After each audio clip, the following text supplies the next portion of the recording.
Good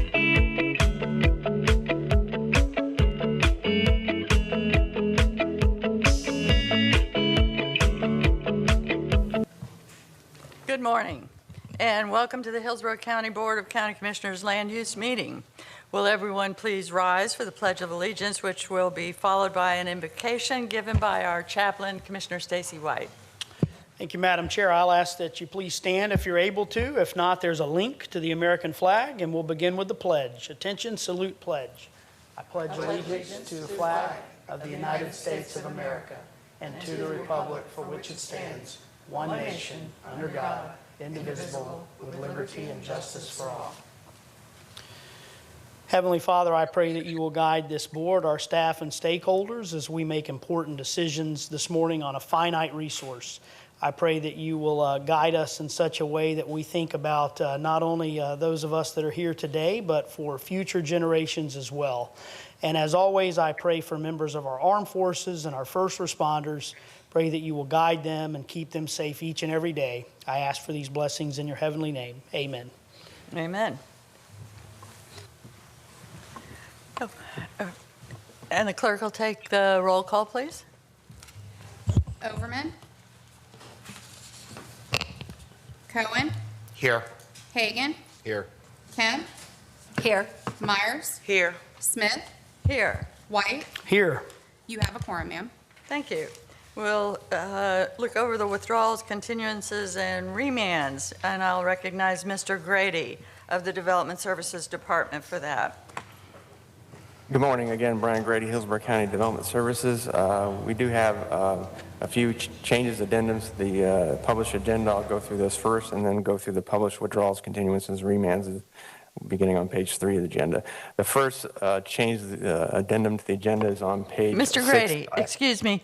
I'm getting asked for a little bit more volume, please. Is that better? Still wanting a little more volume?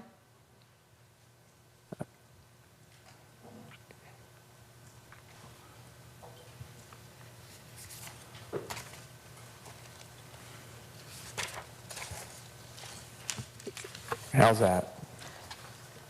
Just better? speak up. Speak up. Okay. I'll speak up. Okay. Again, the first change in the agenda is on page 6, item B3, application RZPD 22-0565.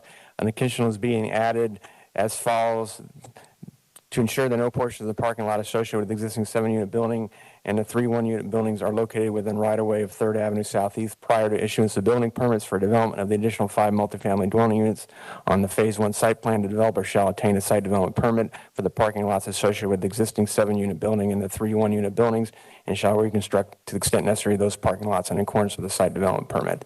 The second change on the agenda is concerning on page 12 of the agenda, item E1, application PRS 22-1006. The applicant is Simple Development LLC. The applicant is requesting a continuance to the December 13th, 2022 Board of County Commissioners Land Use Meeting. And the final change addendum to the agenda is found on page 14 of the agenda, item F4, application rezoning standard 22-1105. The applicant is John A. DeMaria. An applicant proposed restrictions being added as follows: development/subdivision of the property shall be limited to 1 lot. Now I'll go through the published withdrawals continuances beginning on page 3 of the agenda. The first item is item A1, rezoning PD 18-0996. Staff is requesting this item be continued to December 13, 2022 Board of County Commissioners Land Use Meeting. Item A2, PRS application 22-0657. This application is out of order to be heard and has been continued to December 13, 2022 Board of County Commissioners Land Use Meeting. Item A3, PRS 22-0738. This application is being continued by the applicant as a matter of right to December 13, 2022 Board of County Commissioners Land Use Meeting at 9 a.m. Item A4, rezoning PD 22-0692. This staff is requesting this item be continued to the December 13, 2022 Board of County Commissioners Land Use Meeting. Item A5, special use application LE 22-0920. This application is out of order to be heard and has been continued to December 13, 2022 Board of County Commissioners Land Use Meeting. Item A6, PRS application 22-0937.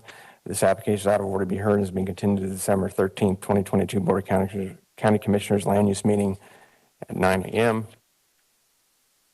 Item A7, PRS application 22-0940. This application has been continued by the applicant as a matter of right to the December 13, 2022 Board of County Commissioners Land Use meeting at 9 a.m. Item A8, PRS application 22-1040. This application is out of order to be heard and has been continued to the December 13, 2022 Board of County Commissioners Land Use meeting at 9 a.m. Item A9, PRS application 22-1266. This application is out of order to be heard and has been continued to the February 7, 2022 Board of County Commissioners Land Use meeting at 9 a.m. Item A10, DRI application 22-1278. This application is withdrawn by the applicant. Item A11, PRS application 22-1279. This application has been withdrawn by the applicant. Item A12, PRS 22-1084. This application has been continued by the applicant as a matter of right to the December 13, 2022 Board of County Commissioners Land Use meeting at 9 a.m. Item A13, PRS application 22-1091. This application is continued by the applicant as a matter of right to the December 13, 2022 Board of County Commissioners Land Use meeting at 9 a.m. And then finally, item A14, public hearing vacating petition B21-0014. This application has been withdrawn by the applicant. Again, that concludes all changes, withdrawals, and continuances. Thank you. Thank you. So we'll have a motion to vote on the changes. So moved. Second. Got a motion One- by, one question. excuse me, Commissioner Myers, you're recognized. Thank you, Madam Chair. On A9, it's February 7th, 2022, and I think he should have read February the 7th, 2023. Yes, good catch. Okay, thank you. Yes, thank you. Thank you. And so with the changes and that date change as well, we've got a motion to approve by Commissioner Cohen, second by Commissioner Kemp. I think we can record our votes today because we're all here, so just record your vote.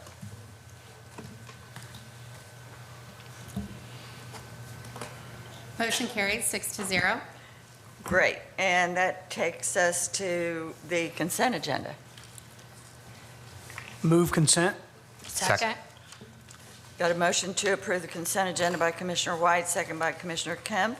Please record your vote.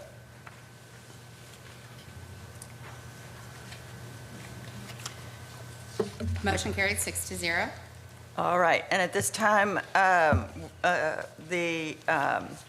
we'll have the oath administered to anybody who is wishing to testify today. Please stand and raise your right hand. Do you swear or affirm that the testimony you're about to give will be the truth, the whole truth, and nothing but the truth? I do. Thank you. All right, and before we begin our first public hearings of the morning, I would like to take the opportunity to remind all of the speakers, including those participating in person at Saunders Library and those participating remotely, of our meeting participation process. When it is your turn to speak, I will recognize you as a speaker. For those participating in person at the Saunders Library, please adhere to our social distancing guidelines, remain seated, and please do not approach the podium to speak until I have called on you. Thank you. And we removed item E, was continued, our only E item, so we'll move to the regular agenda section F and recognize Mr. Grady. The next item on the agenda then is item F1, is rezoning application PD 22-0684. The applicant is Raymond G. Savoy. This is a 5.59 acre parcel located at 702 East Brandon Boulevard. The request is a rezone from commercial general to a planned development to allow for an auto repair business. Israel Monsanto with county staff will provide a brief overview of the request.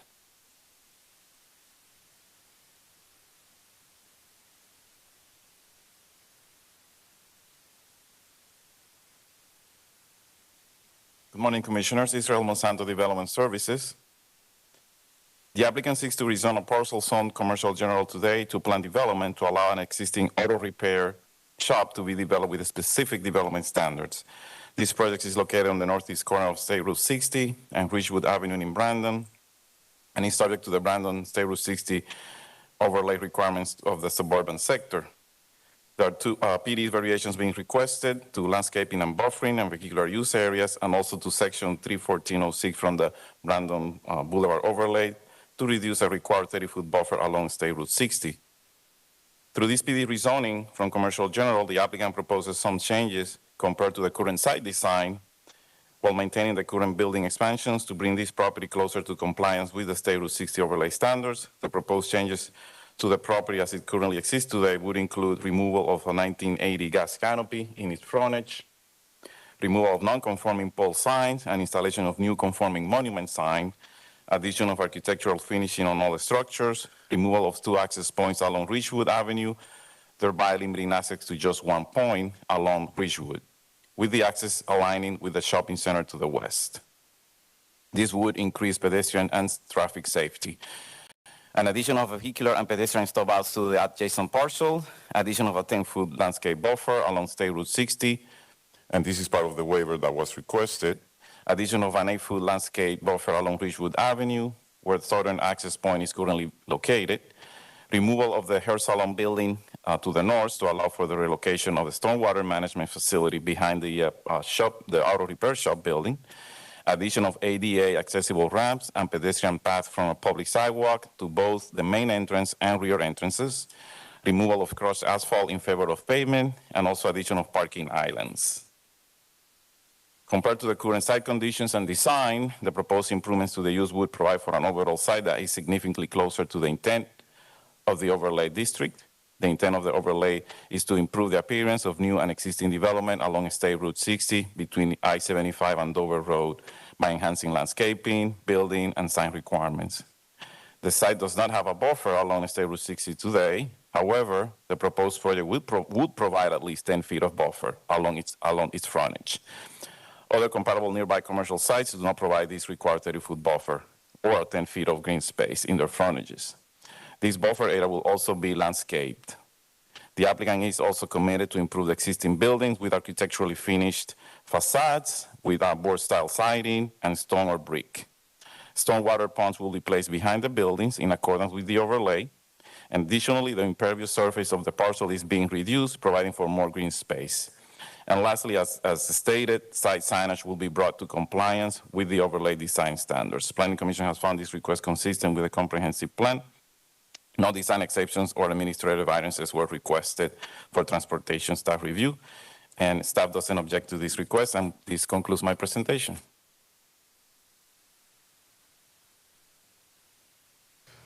Thank you. So is the applicant present for oral argument or their presentation? Yes, ma'am. You're recognized. Good morning. Thank you. Jake Kramer with Stearns Weaver Miller, 401 East Jackson Street. Commissioners, we're only here today because we had supporters show up at ZHM. So that's just one issue I wanted to mention to you is that we would be on consent otherwise, but we did have supporters. There's a number of letters of support in the record as well. So I will keep this very brief for you. The issue we had to deal with on this site was that we were dealing with structures that were constructed in the 20s, in the 60s, and the 80s, and we had to try to conform those to the State Road 60 overlay standards. And as you can see at the bottom of this slide, we've come up with well over a dozen ways that we have made this project and this property more in conformance with those standards. Those standards are very, very difficult to meet. We didn't always agree with staff on it, but ultimately we were able to get there and earn their support. One of the other difficulties we ran into with this project is, just in thinking about those standards, is that there are 2 businesses on the site today, and unfortunately to come into compliance or closer to compliance with those standards, we're going to actually have to eliminate one of those businesses on the property. So I think that's a broader issue that may need to be looked at some point in the overlay. With that, I'm going to, my client, the owner of the business, would like to say a few words. Thank you.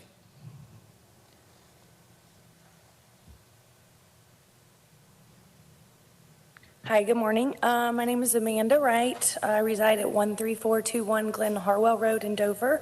I am here on behalf of my husband and myself for our business at 702 East Brandon Boulevard. As Jake has mentioned, we have been working with staff diligently for a little over 2 years now. I feel like we've come up with a great plan.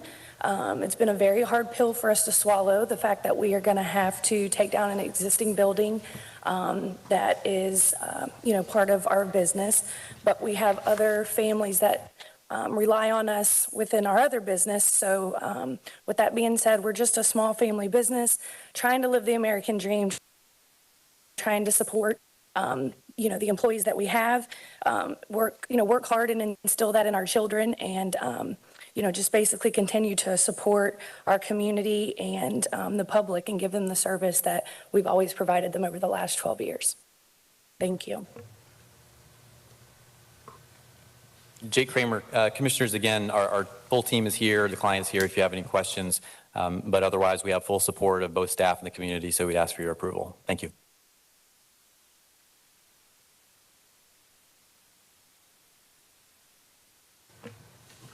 That concludes my presentation. And that concludes your presentation, Mr. Kramer? Yes, ma'am, it does. Thank you. Okay. And so at this point, this is a public hearing, and we have two people who have signed up in support of this application. We have Paul Pucciarelli, who has signed up to speak virtually. Is he online?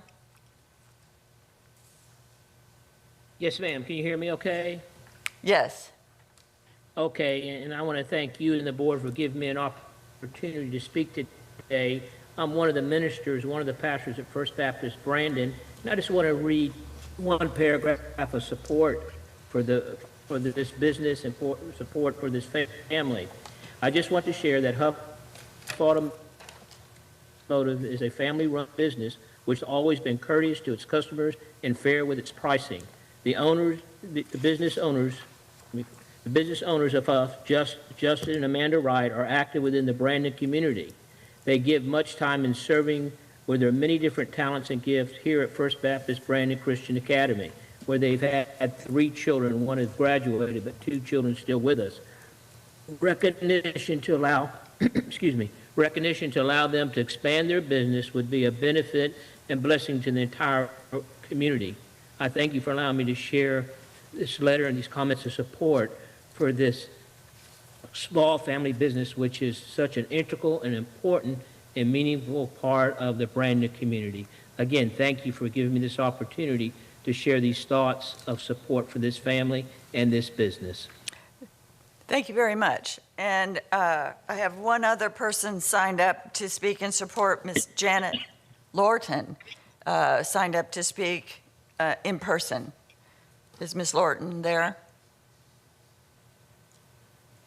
We aren't seeing anyone else in person. All right. So is there anybody else to speak in support? Any proponent testimony? No one else in person. Anybody in opposition? No one in person. The applicant will then waive rebuttal with nothing to rebut, correct? And we waive rebuttal. Thank you. All right. Planning Commission staff. Good morning, thank you. For the record, Melissa Leinhardt, Planning Commission staff. The subject property is located within the Office Commercial 20 Future Land Use category. The site is located in the urban service area and also within the limits of the Brandon Community Plan. The intent of the OC 20 Future Land Use category is to recognize existing commercial and office centers and provide for future development opportunities. The OC 20 Future Land Use category surrounds the subject site on all sides, and the proposed rezoning meets the intent of this category as it is an anticipated use in the category with an FAR of 0.22, which is well below the maximum FAR of the category, which is 0.75. The subject site is located in the urban service area where, according to Objective 1 of the Future Land Use element, 80% of the county's growth is to be directed. Policy 1.4 requires that all new developments be compatible with the surrounding area, noting that compatibility does not mean the same as, rather it refers to the sensitivity of development proposals and maintaining the character of existing development. The proposal is sensitive to the existing character of the area, which is already a prominent commercial corridor in the county where similar and complementary uses already exist. The applicant has also agreed to provide pedestrian connectivity with surrounding commercial uses and has agreed to remove multiple access points from Ridgewood Avenue and to provide one full access from Ridgewood Avenue and one access from State Road 60. Pedestrian cross access to the north and east will be provided. The applicant is also proposing architectural finishes and will conform with the signage requirements. The proposed rezoning meets the intent of neighborhood protection policies of future land use element Objective 16 and its accompanying policies. The development pattern of the surrounding area has a concentration of the most intense uses along State Road 60 and a decrease of intensity farther up along Ridgewood Avenue into the residential areas. Similarly, the applicant has designed the site plan so that the internal arrangement of the uses also reflects this pattern. The applicant has proposed to remove the hair salon use on the north side to make way for a stormwater retention pond and provide adequate room for one access off of Ridgewood Avenue. The subject site meets the intent of the urban center character district of the branded community plan. This district is intended for the most intense land uses in the area, and an auto repair business meets that vision and is therefore consistent with the community plan vision. Based upon those considerations, Planning Commission staff finds the proposed plan development consistent with the unincorporated Hillsborough County Comprehensive Plan, subject to the conditions proposed by Development Services. Thank you. Thank you, Ms. Leinhardt. And now we'll hear from the zoning hearing master's recommendation summary. Ms. Lundgren, you're recognized. Thank you. The zoning hearing master considered the applicant's request to rezone the subject property to a planned development to allow the existing 5,384 square foot auto repair facility to continue and to obtain after the fact permits for unpermitted improvements and to bring the subject property into compliance with current zoning and overlay regulations to the maximum extent practicable. The applicant is requesting a waiver from section 3.14.062A of the Land Development Code, which requires a 30-foot buffer along frontage on State Road 60. The applicant is requesting to reduce the buffer area along the direct frontage on State Road 60 to 10 feet and to 3 feet at the corner of State Road 60 and Ridgewood Avenue, where FDOT took a portion of the subject property. The applicant has provided justification for the waiver. The applicant is also requesting 2 plan development variations. The first is a variation for a 5-foot reduction to the 6-foot landscape buffer required by Land Development Code 6.06.04 between vehicle use areas and a property boundary not fronted by a right-of-way in order to allow for a buffer of 1 foot along the subject property's eastern boundary. The second variation requested is a variation for a 3-foot reduction to the 6-foot landscape buffer required by Land Development Code section 6.06.04 between vehicle use areas and a property boundary not fronted by a right-of-way to allow for a buffer of 3 feet along the subject property's northern boundary. The zoning hearing master found these requests to be supportable and concluded with a recommendation of approval of the plan development rezoning request.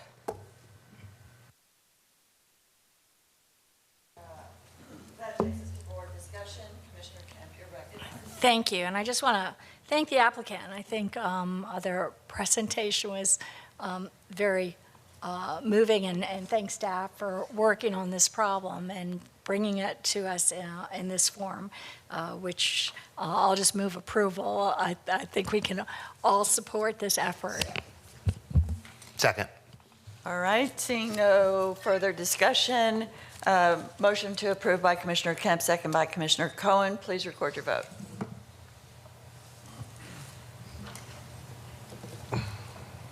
Motion carried, 7-0. Thank you. And I'll be passing the gavel back for item F2 to our chair, Commissioner Overman. Thank you, and thank you, Commissioner Smith, for covering for me. I was attending the State of the Base event to help welcome our new Colonel Bingham to the Tampa Bay area. With that, we will move to F2,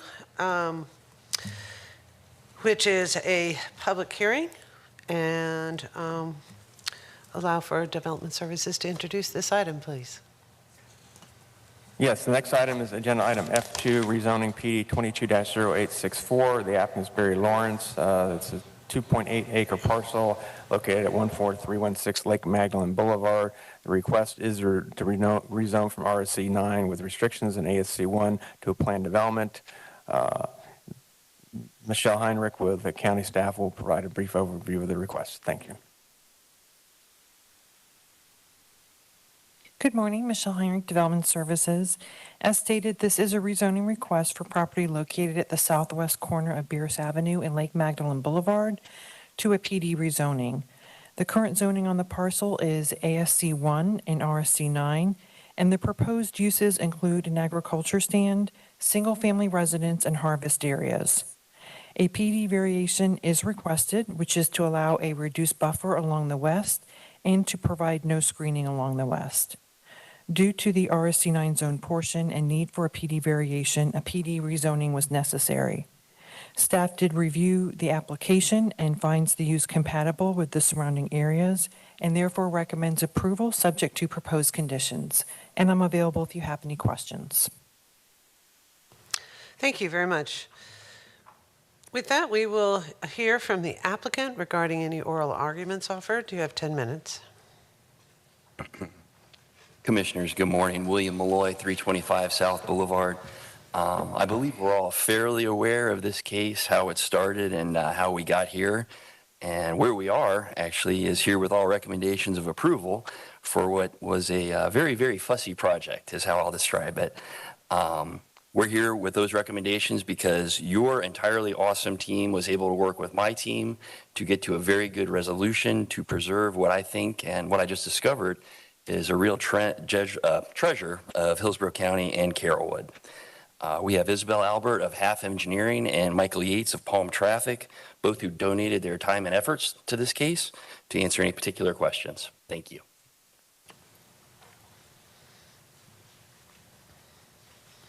Thank you.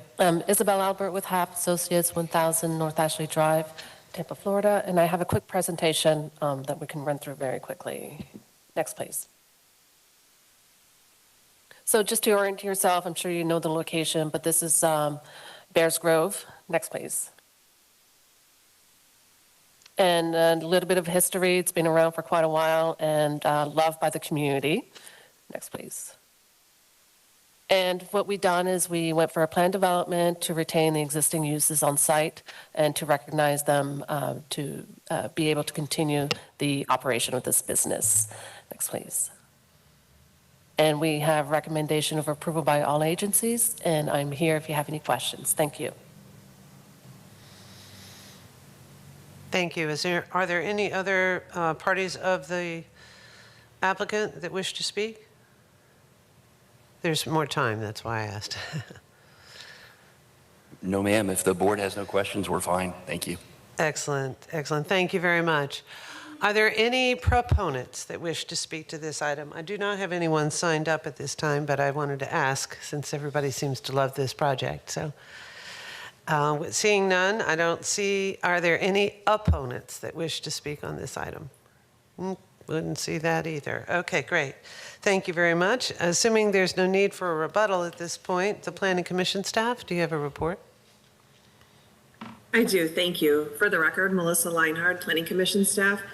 The subject property is located within the residential 4 future land use category. The site is located in the urban service area and also within the limits of the Greater Carrollwood Northdale Community Plan.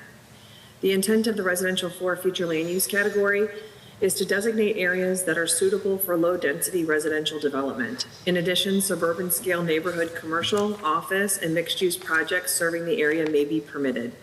Agricultural uses in this category are permitted if they are consistent with the policies in the future land use category. The proposed rezoning meets the intent of Objective 1 of the future land use element, which states that Hillsborough County will not impede agriculture on the urban service area. The request includes an agricultural stand with 1 single-family residential use, which does not meet minimum density per future land use element policy 1.2.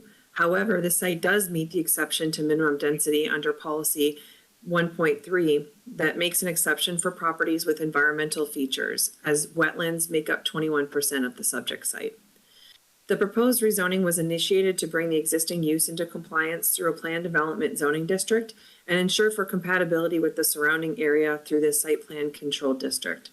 The proposed use is located in an area that is not internal to any existing residential subdivisions, but rather is located at a central and accessible location in the surrounding community. The existing natural features on the site act as a natural buffer to the existing residential development to the west, meeting the intent of future land use element Objective 1 and Policy 4.1 regarding compatibility. The subject site also meets commercial locational criteria, as the 75% of the frontage of the site is within 900 feet of a qualifying intersection node at the intersection of Bears and Lake Magdalene Boulevard. The proposed agricultural stand is limited to 5,000 square feet, which is well below the 150,000 square foot maximum that's permitted per quadrant. The proposed rezoning also meets the intent of several agricultural policies in the future land use element, which recognize the importance of agricultural activity in the overall county with regard to economic importance and cultural heritage, and especially recognizes agricultural activity in the non-rural land use categories such as residential 4. The request is also consistent with the Greater Carrollwood-Northdale Community Plan Goal 2 that recognizes unique focal points in its community. The subject site is considered a landmark that is much used by the surrounding community and can be considered one of the focal points in Greater Carrollwood-Northdale. The rezoning request is also consistent with Goal 3 of the community plan that speaks to the overall protection of historic and cultural resources within its boundaries, as well as unique neighborhood traditions. The subject site has a long and active history in the community and contributes to the overall sense of community tradition. The rezoning request is an attempt to preserve the use in a way that is compliant with land development regulations. Based upon those considerations, Planning Commission staff finds the proposed plan development consistent with the unincorporated Hillsborough County Comprehensive Plan, subject to the conditions proposed by Development Services. Thank you. Thank you very much. And now we'll hear from the zoning hearing master's summary. The zoning hearing master considered the applicant's request for a rezoning to plan development to accommodate existing uses, including a single-family residence, agricultural stand, and fruit and vegetable harvest areas. The subject property consists of approximately 2.8 acres designated residential 4 on the future land use map and zoned RSC 9, restricted, and ASC 1. The property is located within the boundaries of the Greater Carrollwood-Northdale Community Plan and within the urban service area. The property is improved with a single-family home, which was built in 1917. The subject property is currently and has historically been in use as an agricultural produce stand, residence, and harvest areas. The applicant is requesting plan development variations, which staff and the zoning hearing master found to be supportable. The zoning hearing master described the general area surrounding the subject property as developed primarily with single-family residential uses within the Carrollwood community. The zoning hearing master noted that there is commercial and retail development approximately 1.15 miles to the west at the Beers Avenue and Northdale Mabry intersection, and approximately 2.25 miles to the east at Beers Avenue and North Florida Avenue. Other uses nearby include county library, private school, office uses, churches, small-scale commercial, and single and multifamily development. As you've heard, Planning Commission staff has found the request to be supportable. The zoning hearing master concluded that the rezoning request is in compliance with the comprehensive plan and with the land development code and recommended approval. Thank you very much. Okay, we are at the section where we'll entertain board discussion, a motion on the vote, and the first commissioner I'll recognize is Commissioner Hagan. Thank you, Madam Chair. The applicant's presentation was quick, so my remarks are going to be very brief.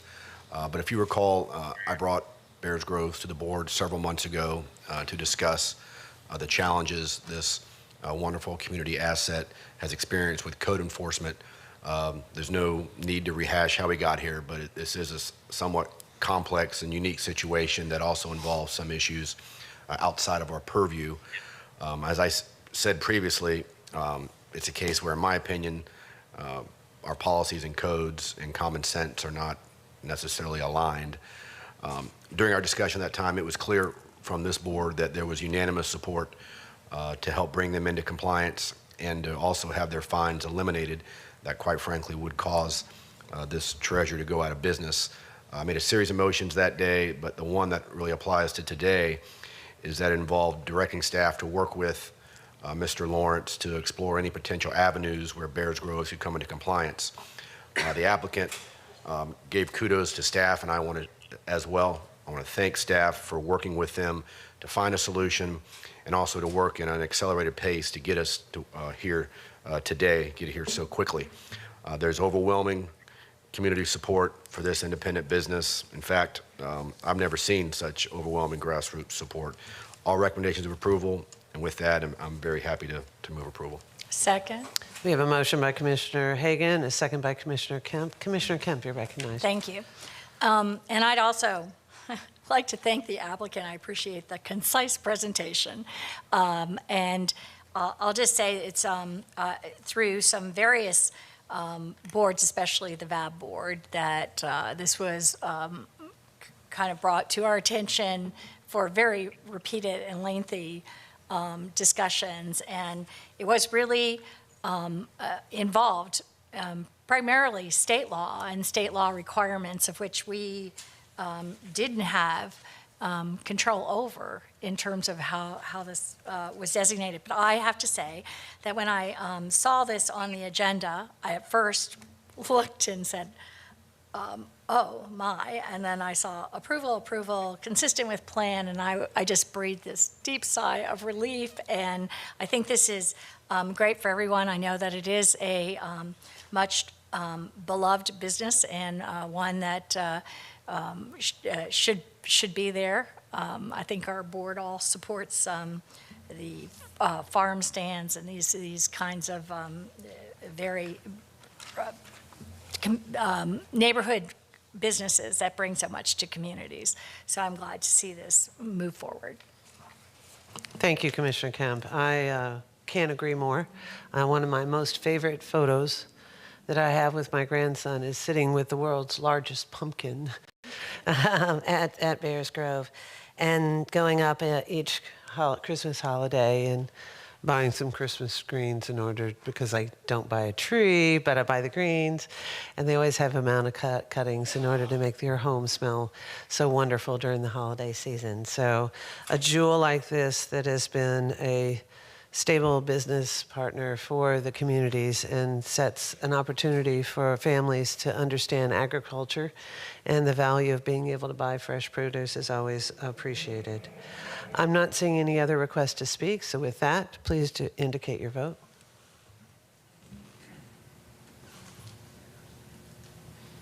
Motion carried, 7-0. Excellent, thank you very much. With that, we'll move on to F3. Agenda item F3 is rezoning standard 22-1070. The applicant is Bermeley Homes LLC. The request is to rezone a 4.45 acre parcel located in the northwest of Martin Luther King Boulevard and Shade Acres Road intersection. The request is to rezone from agricultural single-family conventional 1 to commercial general. Again, the area is in the Seffner Mango Community Planning Area. As you'll note from the agenda, the application is not being supported by Development Services, found inconsistent by the Planning Commission, and not recommended for approval by the hearing officer.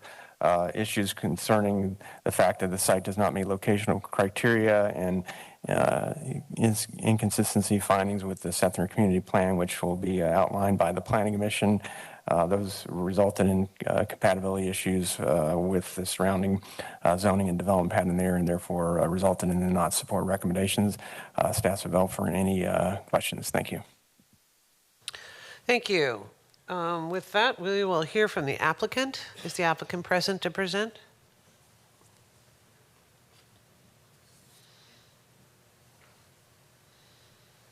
Good morning, Madam Chair, Commissioners. Todd Pressman, 200 2nd Avenue South, number 451, St. Petersburg. This is 22-1070. Next slide, please. located in the Sefner Mango area. Next slide, please. A little closer as it exists along Dr. Martin Luther King Drive. Next slide, please. This is the parcel. You see that there is activity on it. It's been activity on it for quite some time. And you can see from the aerial that there are very intensive uses abutting the site on both sides. Next slide, please. It's composed of these two parcels. Next slide, please. This is a photograph of the existing site. As you can see, it's pretty intensive as it currently exists. Next slide, please. So we're rezoning from ASC1 to CG. Next slide, please. When you look at the zoning map, you'll see that there is intensity. The site is noted in the white letters, site, a little bit to the left. You'll note abutting next door is a radio tower complex, which I'll show you some photos of. Then we have a CG, a CN, and a PDC, and further down we have manufacturing along this roadway. Next slide, please. That includes trucks and rentals, and again, the radio tower complex. Next slide, please. The PDC was an approval from some time ago in '88. Next slide, please. So abutting immediately on the west is a radio tower complex. You see there's 3 antennas and the guide wires on the ground, or some electronics as well. And again, this is abutting directly on the west. Next slide, please. Existing on the CG on the east, there's just a sliver of a road. So this is really the abutting, if not the abutting use, it is the adjacent use, again, just despite one small little street between the two. And then existing on the CG continuing, next slide, please, is this use, which is an intensive use. And then next slide, please. Looking back in the zoning map, across the street is a CXX railroad tracks. Next slide, please. To show you on the aerial, so the entire side maintains that intensive use as well. Next slide, please. And this is how it looks at the street level. Next slide, please. Dr. Martin Luther King is a very intensive road. There's 14,300 vehicles per day reported on one side and 11,200 vehicles reported traveling vehicles per day on the other side of the site. Next slide, please. And Dr. Martin Luther King is a directed and specific truck route plan for Hillsborough County, so it is a very heavily truck-used roadway. Next slide, please. The difference between the staff reports and ourselves is that the Planning Commission sees this and characterizes this as rural. But along the major roadways, as I've shown you, it is not rural. In fact, their report, they note, and I'll quote, the development pattern of the surrounding area has a concentration of the most intense uses that front on Dr. Martin Luther King Boulevard. So in our opinion, they're not recognizing the intensity, nor the roadway usage, nor the directed truck traffic, nor the railroad, nor recognizing the zoning trends and uses, particularly the tower complex right next door, not recognizing the uses in the immediate area. Next slide, please. And in the same vein, the Planning Commission promotes, with respect, they promote remote rural residential uses on the site where there's clearly high volume, loud traffic, high traffic counts, official truck traveled, railroad tracked, arterial roadway, radio tower complex, and the other intensive uses you've already seen. And those are the elements that specifically address the location waiver that's included with this request. Next slide, please. Now, the Sefner Mango Community Plan, goal number 3 is commercial development should be directed to the US 92 and Martin Luther King Boulevard corridors, which is exactly what's done here. Again, the Planning Commission says in their report, this area has the most intense uses in the area that fronts on Dr. Martin Luther King. Next slide, please. This also, and the goal continues to say to encourage revitalization and redevelopment of older existing commercial areas and uses, which is what we're seeking to do under goal 3. That's one of the policies. Next slide, please. Now, the site has had a long-term presence of these intensive uses from 1999 to 2002 by aerial, has the test of time. To my understanding, my knowledge, there's never been a single complaint put forward. And commissioners, we have sent 35 notices at a 500-foot radius. I'm not aware of any complaints or concerns. There's nothing that's been brought up on the record that I'm aware of in opposition. Next slide, please. So in regard to having zero opposition and Sefner Community Plan, which directs us to this arterial roadway, the uses that are already there.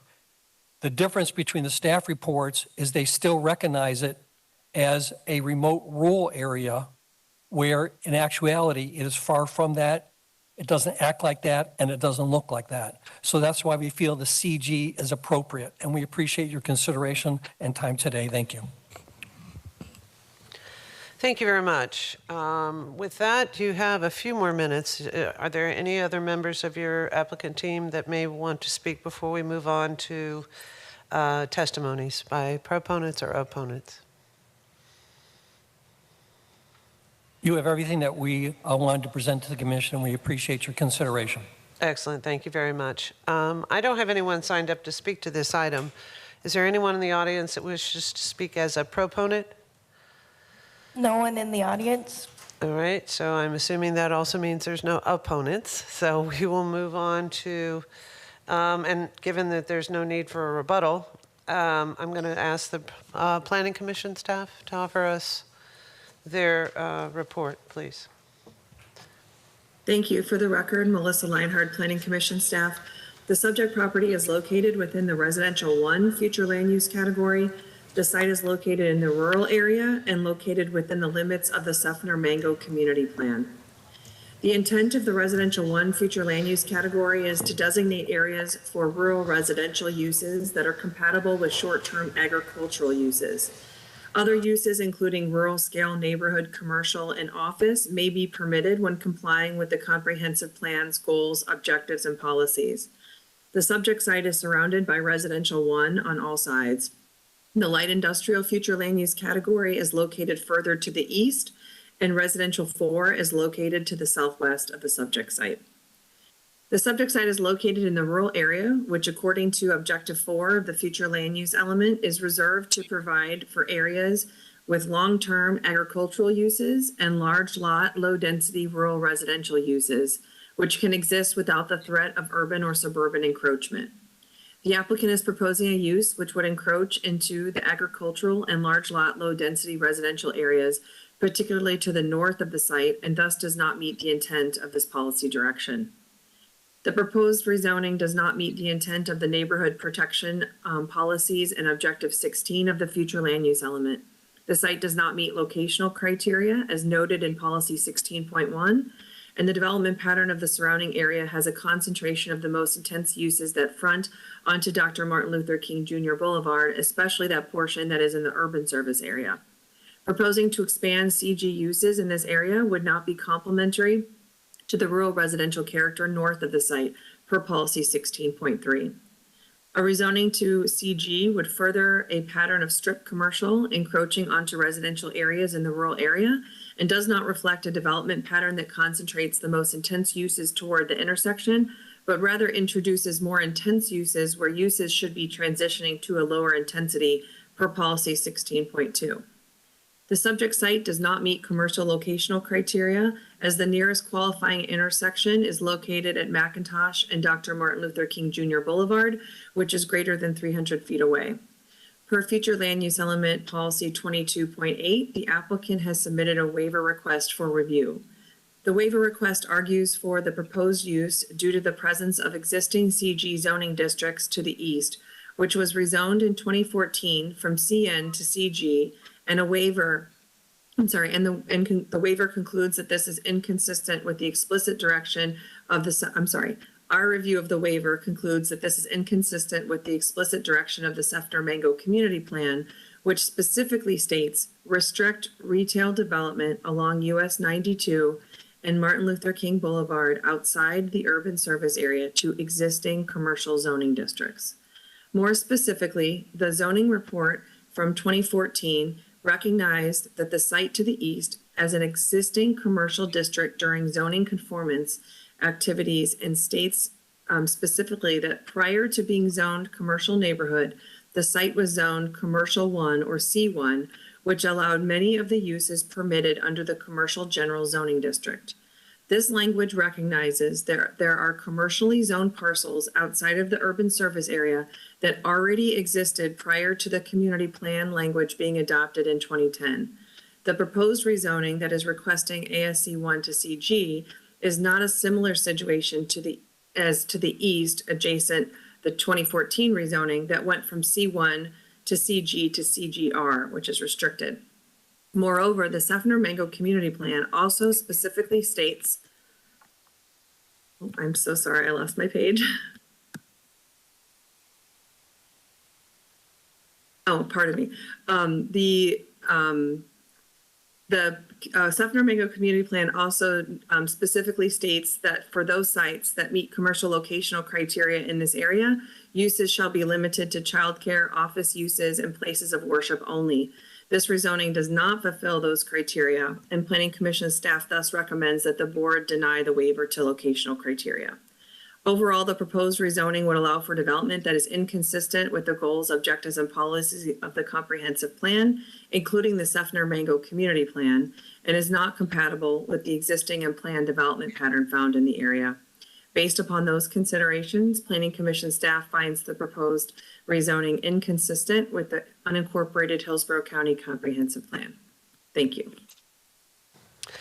Thank you very much. With that, we'll hear from the zoning hearing master's summary. The zoning hearing master considered the request to commercial general rezoning, to commercial general zoning for the subject property consisting of approximately 4.45 acres located approximately 200 feet northwest of Dr. Martin Luther King Jr. Boulevard and Shady Acres Road. The property is designated Residential 1 on the future land use map and zoned ASC1. The property is improved with a single-family home and a prefabricated metal building. The zoning hearing master noted that the property's existing zoning allows single-family residential and agricultural uses with density at 1 dwelling unit per gross acre. The requested commercial general zoning would allow general commercial, office, and personal service uses at 0.27 floor area ratio. The zoning hearing master stated that the property does not meet commercial locational criteria, and the applicant has requested a waiver. The development services staff does not support the requested rezoning due to incompatibility with the existing zoning and development pattern in the surrounding area. As you've heard from Ms. Leinhard, Planning Commission staff found the proposed rezoning to be inconsistent with the comprehensive plan and with the Seffner Mango Community Plan. The zoning hearing master concluded that the requested zoning request is not in compliance with and does not further the Hillsborough Comprehensive Plan and recommended denial of the request. Thank you. Thank you very much. With that, I'll open it up to board discussion and recognize Commissioner Smith. Thank you. I have a few questions. First place, Mr. Gormley, is the current use non-conforming, or can they continue with that? We don't, we've not made, any non-conforming use determination for that property. So at this point, we would not be in a position to say it could continue, but we could explore that if that was deemed to be beneficial. Thank you. The history of the use being established. Thanks. And Ms. Leinhart, I've got a question for you from the Planning Commission. Yes. So, in the first place, the applicant was saying that, you know, the Planning Commission doesn't regard this as rural, as though that's an opinion that is based on whether or not there's cows in orange groves or whether or not there's some, you know, business in the area. But actually, that's not how you determine whether something's rural or urban. Can you explain that, why this is considered in the rural area? Yes, ma'am, I certainly can. For the record, Melissa Leinhard, Planning Commission staff. The subject property is not in the urban service area. It is, in fact, in the rural area. So to address the goal 3 of the community plan, Mr. Pressman had indicated that the community plan vision calls for commercial uses on Dr. Martin Luther King Boulevard and US 92, and that is correct, except for the fact that it points out it wants to see them in the urban service area, and this is in the rural area. So there's the distinction. Thank you for pointing that out. Direct, so the community plan says they did want to direct commercial within the urban service area of their plan to those major roads, but they went on to say that they wanted it inside, restricted to the urban area, not out in the rural area. And in fact, they also, didn't you say they listed very specific limits to commercial uses like childcare and a few other uses? Yes, ma'am, that is correct. But this application is just a standard zoning. It's not like a PD that is saying we're going to do commercial and we're going to do just childcare and the uses that the community wants.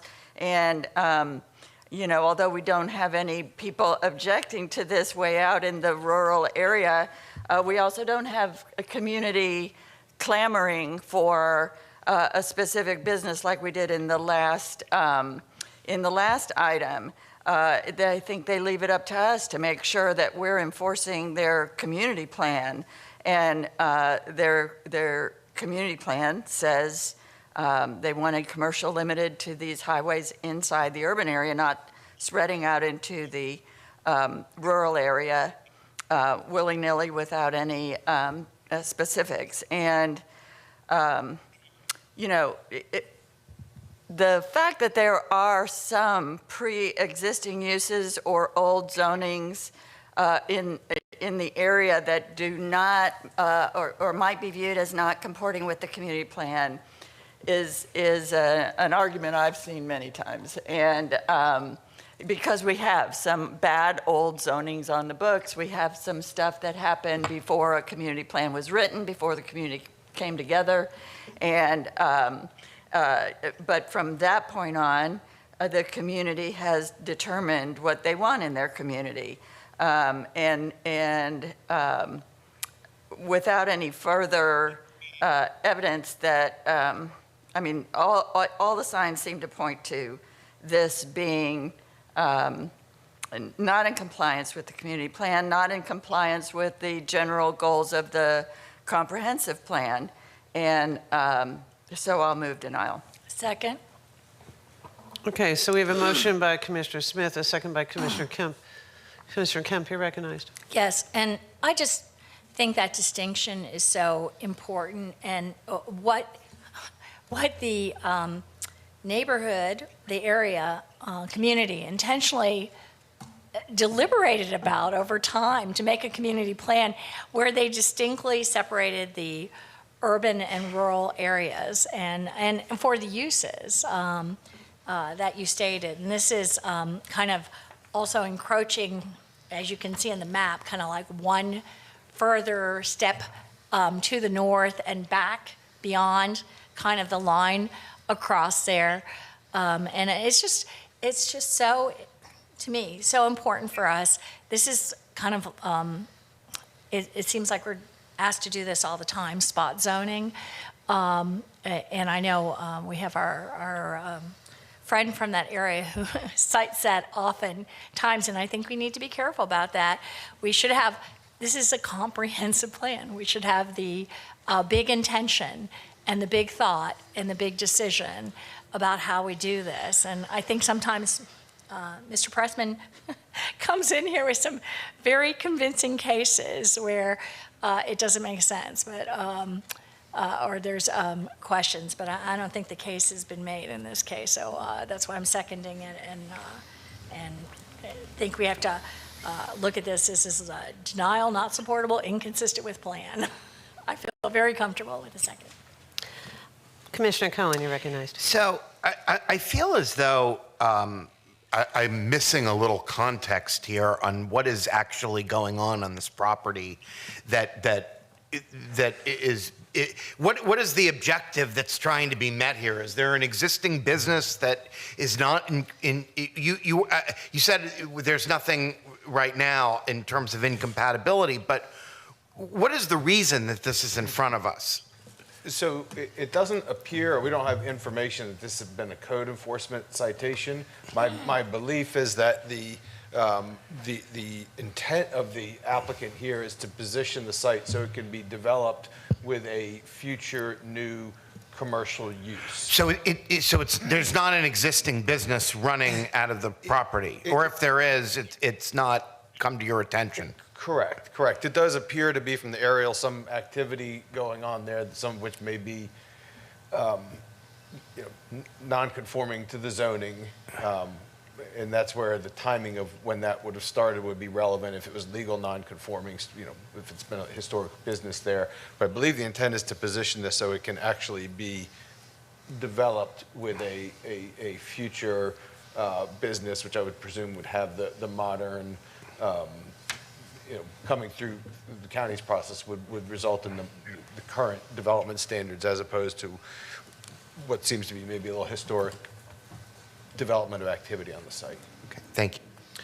Thank you. And I'm going to actually offer some comments before I recognize Commissioner Smith because I didn't put my name in the queue. So, this is a challenging process because I'm not finding in the record where the makers of, or the community of the community plan saw this property as a threat to their community plan in the record. Maybe it's been there long before the community plan. But the issue I have is the current zoning is going to require what sounds like, a home to go on a FDOT maintained principal artery roadway with 12-foot travel lanes. It is specifically part of our corridor preservation plan. It's specifically designed to actually handle freight traffic, and it's across the street from a railroad.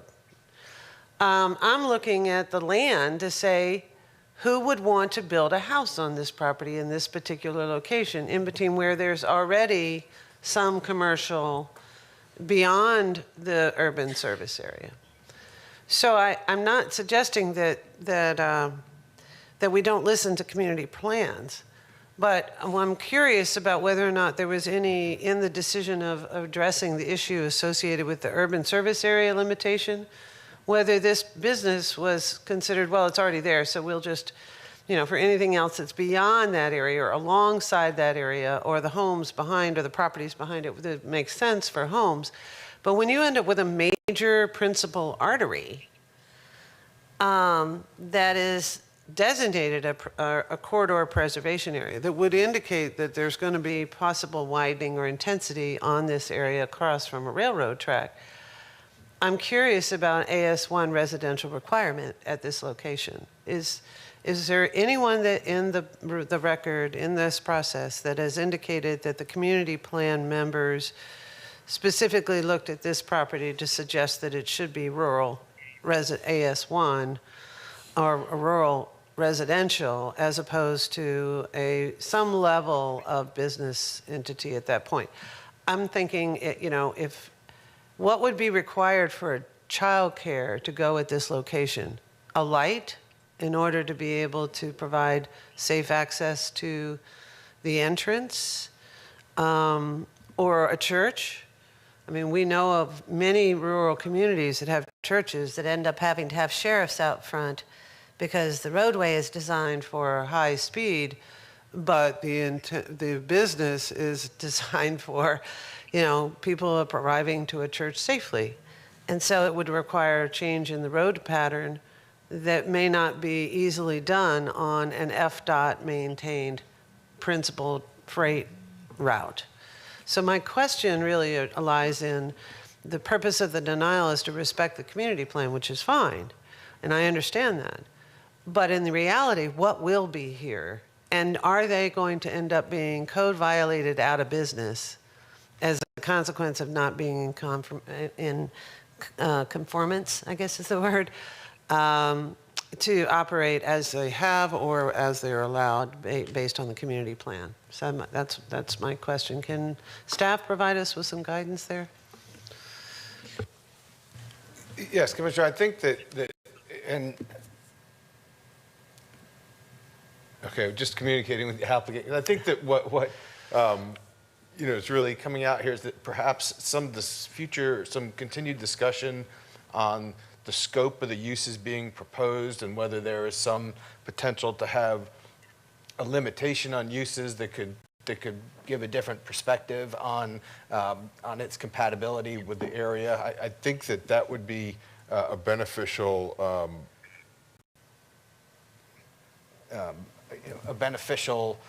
step to take here, to see if there is some middle ground between simply ag zoning, because the area does recognize that there is more intensive zoning in the area and some development patterns there that might make uses you typically see in ASC 1 challenged in this location.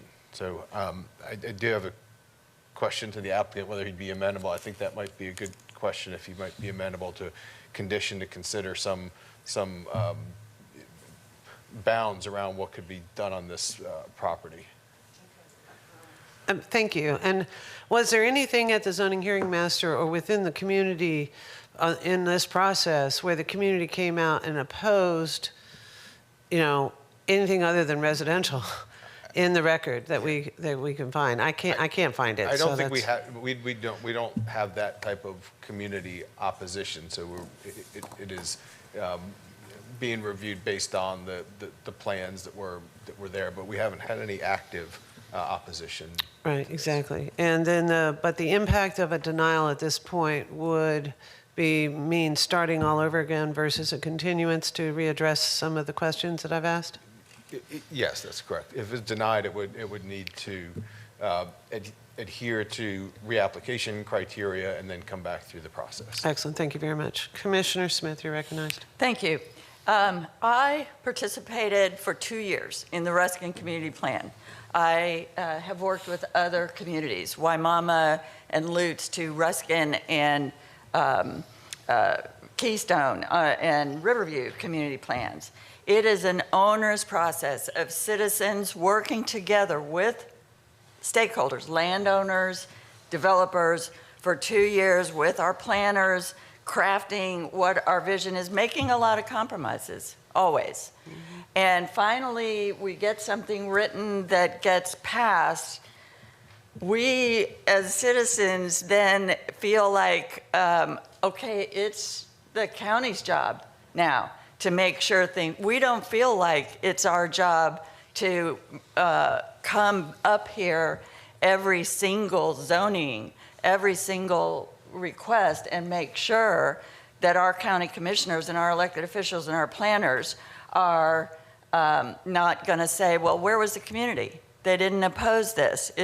If we have the planners and the zoning hearing master and our planning commission doing their job saying this is not consistent with our community's plan as we wrote it, we shouldn't have to come down and provide proof that we still oppose each and every single thing that is not consistent according to the planners and the zoning hearing master and our county staff. We shouldn't have to keep showing up to prove there's community opposition.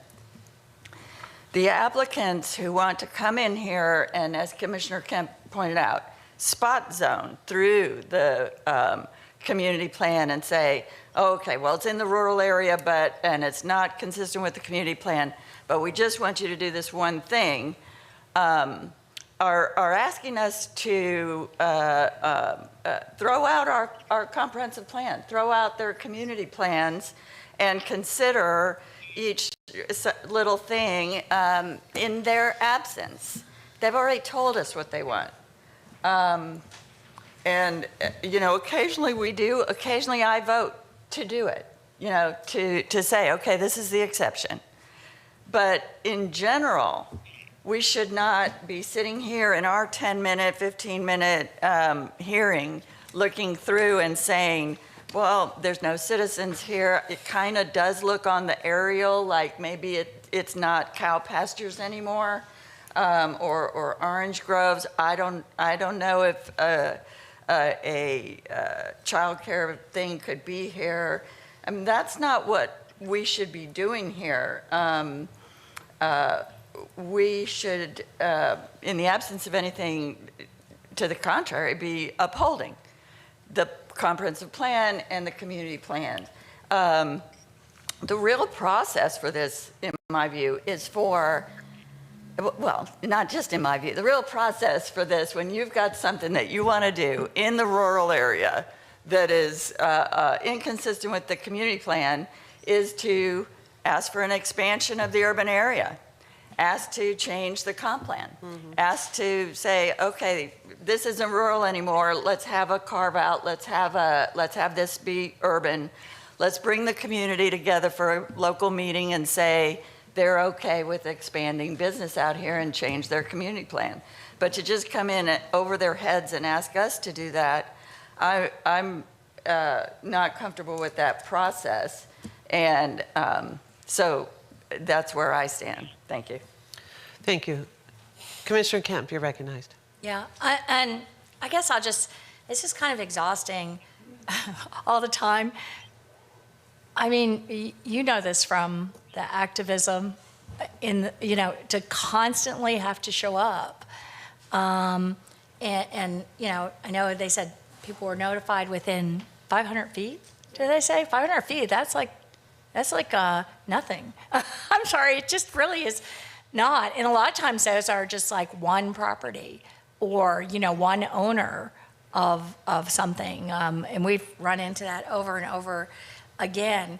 And I think, I just feel like, I don't know what this is going to be. To me, it's not totally parallel, but I mean, this is how we get incinerator curtains, I mean, they would just do without knowing this and just doing this with such little focus on it. And it concerns me that it wouldn't be, I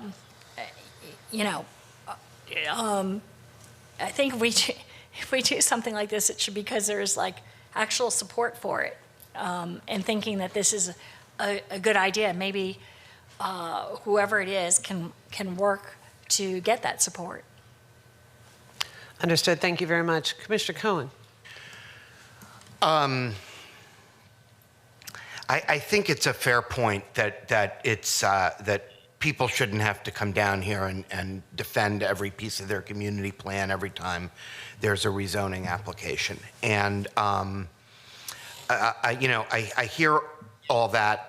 The problem that I have is really, I'm hearing something Commissioner Overman said, and that is that it just doesn't seem reasonable for this to be only residential site, given the railroad tracks across the street, the fact that it's on a freight corridor, the fact that there's a radio tower next door, the fact that there are commercial uses strewn about throughout the area. And while I think it's clear that the board is not, or at least some of the board doesn't want to approve the request that's been made, I also don't think sending it back to where it came from is necessarily, I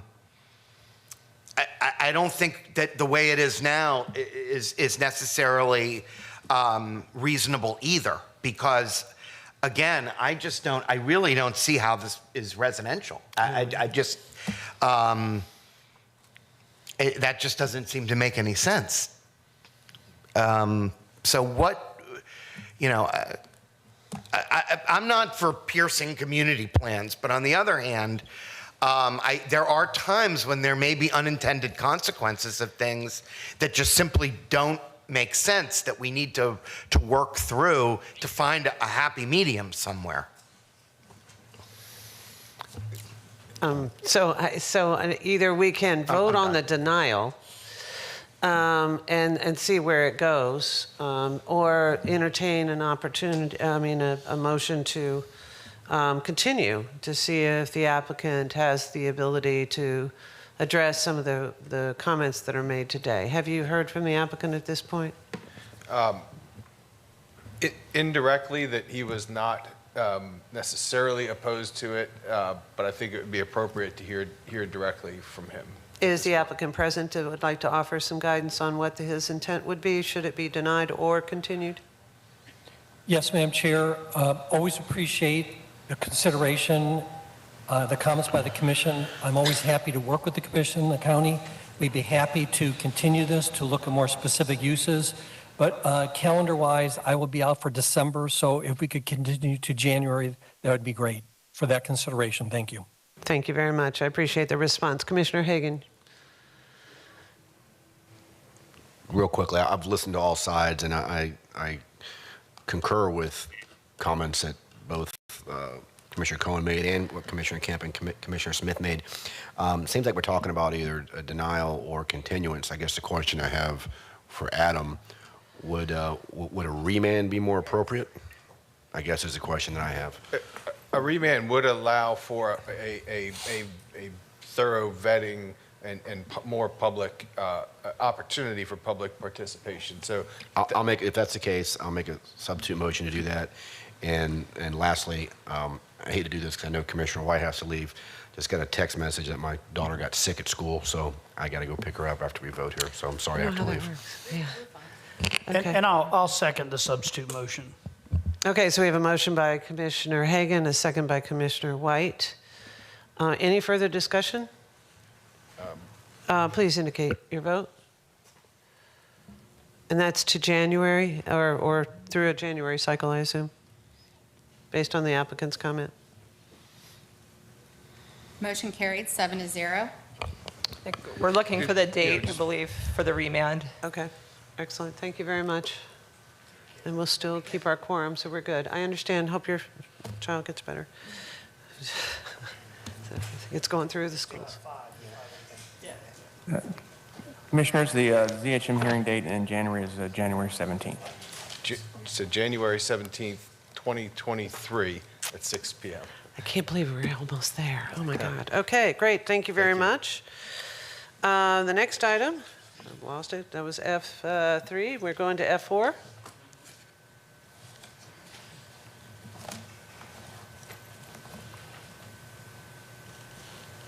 Yes, Commissioners, the next item is agenda item F4, rezoning standard 22-1105. The applicant is John A. Demaria. The request is rezone a 4-acre, more or less, parcel located at 18737 Rustic Woods Trail in the Keystone Desta Community Planning Area from AR Agricultural Rural, which provides for a minimum lot size of 5 acres, to AS 0.4, which provides for a minimum lot size of 2.5 acres. The comprehensive plan designation is AE, which allows for a density of 1 unit per 2.5 acres. Therefore, the staff does find the parcel consistent with existing zoning development pattern in the area because there are existing AS 0.4 zoning within the immediate vicinity of the parcel. And again, given the AE plan category, based on those considerations, staff is recommending approval. Planning Commission has found it consistent, and the hearing officer is also recommending approval. Available for any questions. Oh, and just again, note for the record that as part of the changes, restriction was added limiting the parcel so that to 1 lot, so there can be no further subdivision of the parcel. So that actually furthers compatibility with the adjacent areas. Thank you. Thank you very much. Is the applicant present?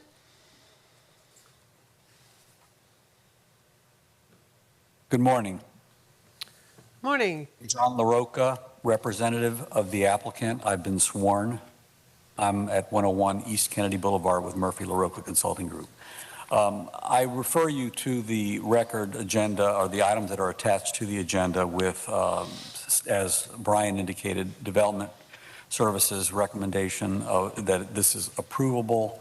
Planning Commission, you'll hear and see in the report that it's consistent with the plan, along with a recommendation from the hearing master that you'll see in the record that it is approvable. But for this presentation, I want to state for the record and confirm a couple of things. Regarding case RZ 22-1105 at 18737 Rustic Woods Trail, The future land use plan map is currently AE, agricultural estate, which requires maximum intensity of 1 unit per 2.5 acres. Current zoning is AR, as Brian indicated. Proposed zoning is AS.0.4. The applicant's intent is to maintain the property's rural, semi-rural character and at the same time create a lot that meets minimum area height, bulk, and placement regulation standards. The rezoning request from AR to AS 0.4 is to recognize the property's current lot size area of approximately 4.8 acres, 0.2 of an acre less than the 5-acre requirement by the current zoning, and create a conforming minimum lot area standard that would allow future permitting of building additions to the existing principal structure and permit common accessory uses allowable to the district. For the record, the applicant is not seeking this rezoning to split the lot or create an additional residential unit.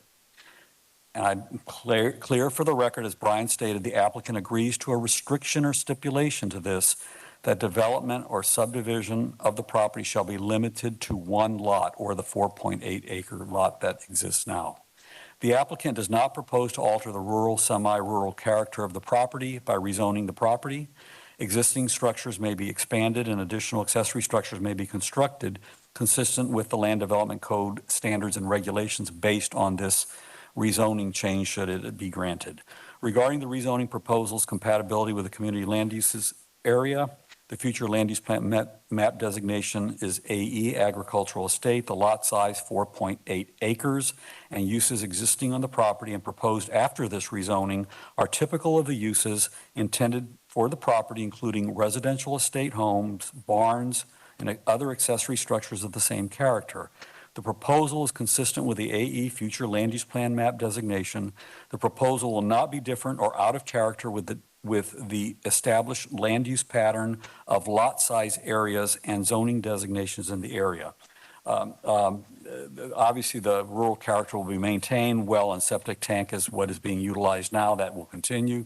As I indicated, the Planning Commission request is consistent with the Hillsborough Comprehensive Plan. The Hillsborough County Development Services Department recommendation is that the matter is approvable.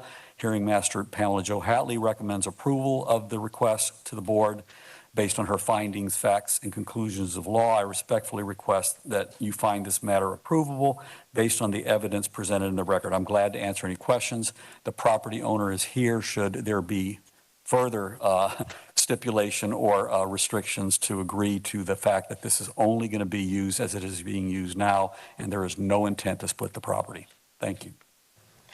Thank you. Thank you very much. I do not have any proponents or opponents signed up to speak to this matter. Is there anyone in the audience that wishes to speak as a proponent? No one in the audience. And no one as an opponent? No one in the audience. Excellent. Waiving rebuttal, given that there were no additional comments or testimony to this item. I'm going to ask the Planning Commission to provide us with a report, please. Thank you. For the record, Melissa Leinhard, Planning Commission staff. The subject property is located within the agricultural estate 1 to 2.5 future land use category. The site is located in the rural area and also within the limits of the Keystone Odessa Community Plan.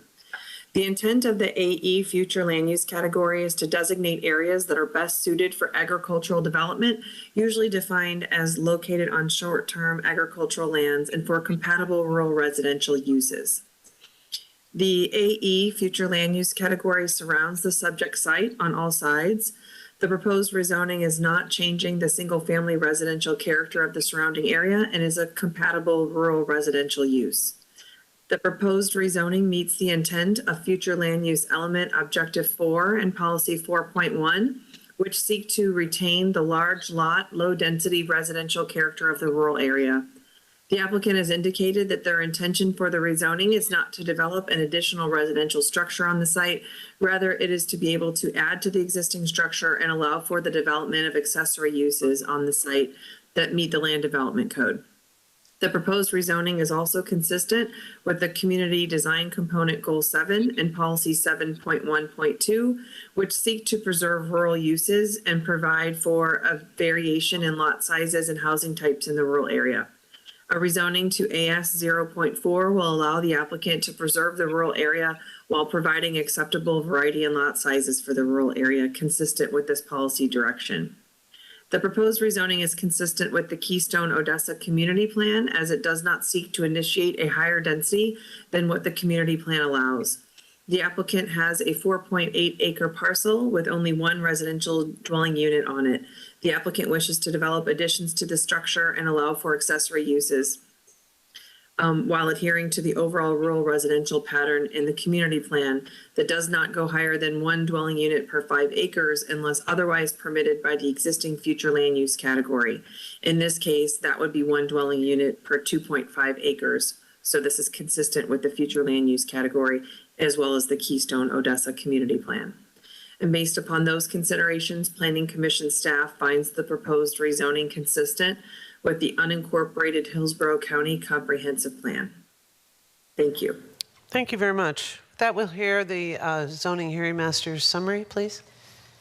The zoning hearing master considered the proposed rezoning from agricultural rural to AS.4 for subject property which consists of approximately 4.8 acres in Odessa.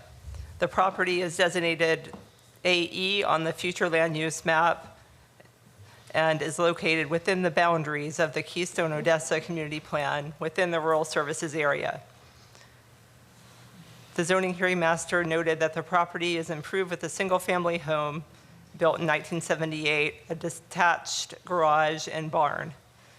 The general area surrounding the property consists of single-family residential and agricultural uses, with adjacent properties to the east zoned AS.4 and AR in residential use, to the south parcel zoned AR used as a nonprofit wildlife sanctuary, to the west across Rustic Woods Trail is a parcel zoned AR in use as a horse farm, and to the north across Tyler Run Avenue is a vacant parcel zoned AR and in use as pasture land. The minimum lot size for the AR zoning district is 5 acres, and the subject property is only 4.8 acres. The applicant's request is to rezone the subject property to AS.4 to conform with the Land Development Code's minimum area, height, bulk, and placement regulations. The zoning hearing master noted that staff found the requested rezoning approvable in that the surrounding uses are similar. The rezoning would render the property conforming, and the rezoning would be consistent with the existing zoning pattern of the area surrounding it. As you've heard from Ms. Leinhardt, the Planning Commission staff found the requested rezoning to be consistent with the plan. The zoning hearing master found the proposed rezoning request to be in compliance with and furthering the comprehensive plan and recommended approval. Thank you very much. Okay, I'm going to open up for board discussion or consideration of a motion. We have a motion by Commissioner Smith, a second by Commissioner Cohen. And Commissioner Smith? Yes, just a quick comment. I just really want to thank the applicant and convey appreciation for their making it very clear and specific, and even providing a final condition expressing on the record that this is be restricted to one lot. So thank you very much for working so hard to make this very clear to us. Thank you. Excellent. Thank you very much. Okay, please indicate your vote.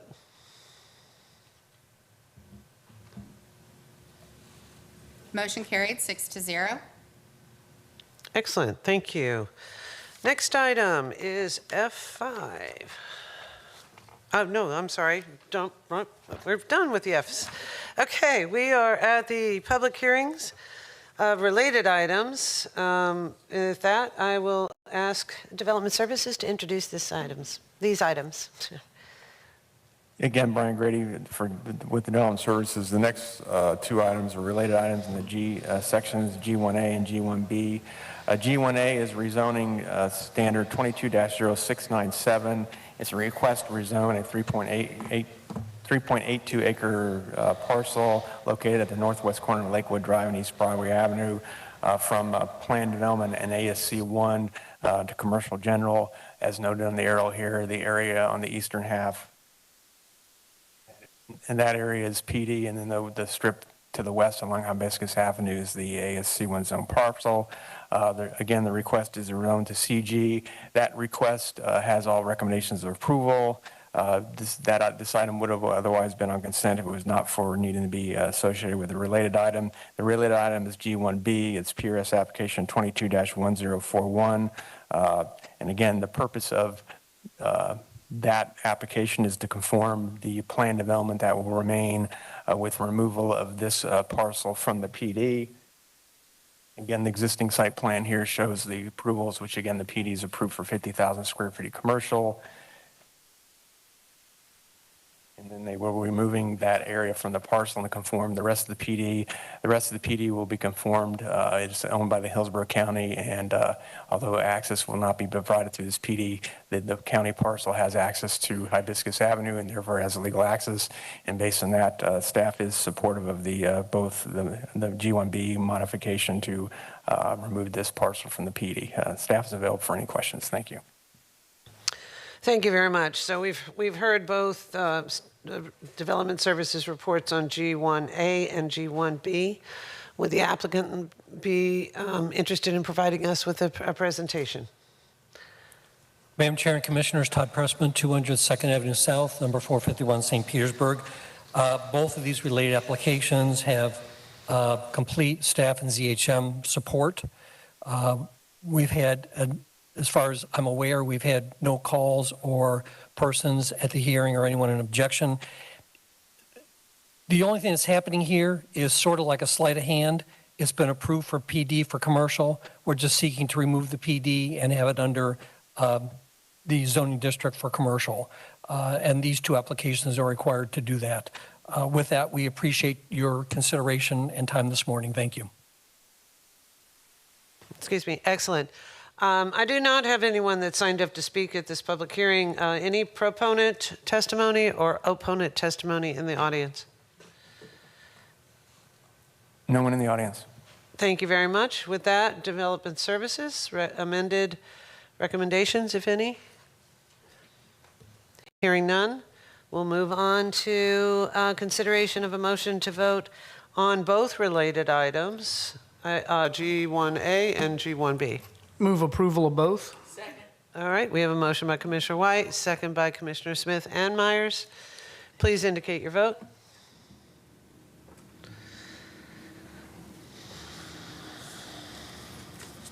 Motion carried 5-0. Excellent, thank you very much. We have opportunity to address any. They worked very hard on this, and I'm sorry, but I do want to thank the staff, Brian Grady. They worked very hard on this, and it's appreciated. Thank you. Excellent, thank you very much, sir. Appreciate that. We just have outstanding items regarding commissioner items, which I do not see any off the agenda items, which I see none. And with that, not hearing any differences or comments, I call the meeting adjourned. Thank you very much.